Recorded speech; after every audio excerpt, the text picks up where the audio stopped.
I think the impact of the protocol on the sort of research I do. So I'm a researcher, and part of that research is going to countries and collecting insects and trying to understand from analysis how they're related to one another, how they differ from one another, so I can identify species, so I can talk about their evolution, and so on and so on. A lot of the tools I use are purely structural. They're about the shape of them, they're about the anatomy. Now, that doesn't trigger the Nagoya Protocol. But increasingly we're using molecular evidence. We're doing DNA sequencing and beginning to move into genomic sequencing, so we have the whole genome to analyse. That's quite important, and that of course starts moving into the scope of the protocol.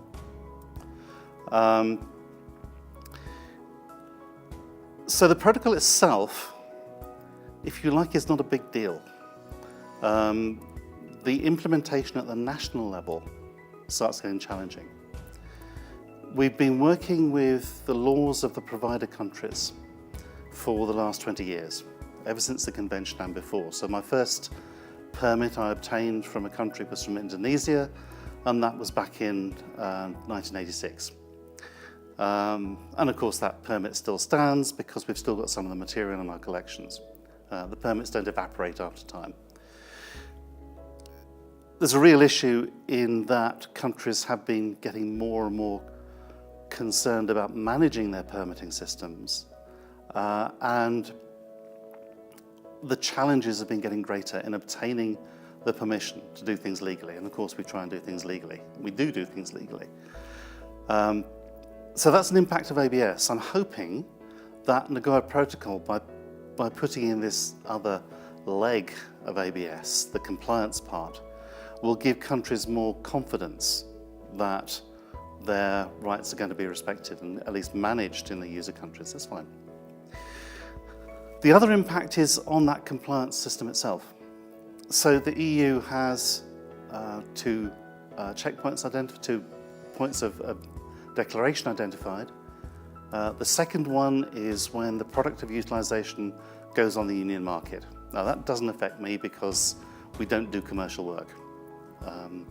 We're looking at that as an impact because we might stumble across something that has commercial interest, in which case that has to be managed according to the agreement we have with the provider country. But that's a comparatively low impact. Higher impact is a declaration of utilisation when that's supported by a grant. If we do that, then for my own institution, that's the equivalent in terms of time to make the declaration or discover whether we need to or not, about 1 full-time equivalent. So that's 1 member of staff, full-time, on doing declarations. When they're doing that, they're not generating non-monetary benefits. Simple as that. So there's a risk of it actually taking away from the very thing it's trying to deliver. Now, we're discussing that at the moment and how to best to manage that. I'm hoping to cut down the time, but that takes work. The other impact, I suppose, is entirely positive. It's focused people's minds wonderfully. So the people who didn't really understand ABS, had never heard of ABS, suddenly are really aware. And that's great because we're managing to put in all sorts of systems now which really we should have put in a long time ago. But people are much more aware and doing things properly. So I'm really happy about that. And I'm happy about that also because that gives us another opportunity to start delivering benefits effectively. We're dealing with non-monetary benefits, information, scientific descriptions, tools to help countries manage their biodiversity. And I really want to beef that up. I want to get that delivered in a much better way. One of my other jobs, I'm the UK focal point for the Global Taxonomy Initiative for the CBD. And that's about making sure that taxonomic information and expertise is available when and where it is needed to implement the convention. I think the Nagoya Protocol is going to help us do that. So yeah, I'm kind of in favour.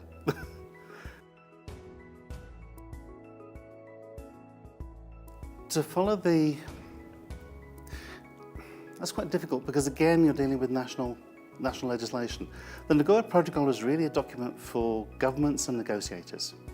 When you come down to the individual users, you're looking about its implementation in your country. So in order to look at the implementation and manage the implementation within the EU, my museum is part of an international consortium called the Consortium of European Taxonomic Facilities. And what we've done over the last 2 years is to develop a set of best practices. Now, best practices are called for in the EU regulation. So we've developed these to inform all of our members, and there are some 59 different members across Europe. And this is to inform them in how to manage really compliance with the Nagoya Protocol and ABS. So that's, again, it's been a positive thing because that's, again, focused our minds. My own institution has taken on board those best practices pretty well entirely. I know some of the others have, and others are working at it at the moment. We've submitted the best practices to the Commission for recognition, so that's part of what the regulation says. Well, I've been involved in ABS for about 10 years, at global level working with the Secretariat, at regional level and at national level working with DEFRA.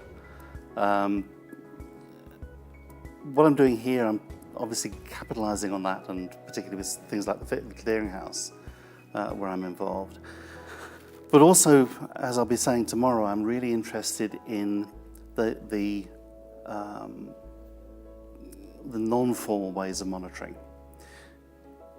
As we do our research, increasingly we try to make it open access, and there's a lot of government support for that, which means that it's available anywhere. Anybody can go look on the web and find the results. And that's publications, that's specimen data, that is DNA sequencing, that is biochemical data, whatever it is. If the published information is linked to a permit number, that's not always possible at the moment because that's down to the journal policy or the database policy. That means that you could run a search from Mexico, say, on a given permit number and find out what's happened, where the publications are, where the information is, whether what happened was actually in accordance with what was supposed to happen, expected to happen, whether at some point something should have been returned to Mexico which wasn't. Oh, yeah. It also means that you could target very rapidly information relevant to Mexican biodiversity that's been published and is available. You could access the specimen data, and suddenly you've got a mass of specimen data which you can link to particular permits, particular places, but also start doing some analysis on. So it provides a route in, a pipeline in, to tools to help Mexico understand and manage the biodiversity. So we've got both the monitoring and the direct benefit to the country. And this might actually be a better way of benefit sharing than some of the benefit sharing systems we've got. It's great, send a scientific paper back to a country of origin. I don't know what happens to it always. Quite often it's put in a filing cabinet in a ministry. That's no use to anybody. It needs to be out there with the people, the actors doing stuff. So that's what I'll be talking about tomorrow. And putting generally the user perspective. There's an awful lot of people in there who are representing governments and the legal bodies, and I'm at the other end of that particular spectrum. So.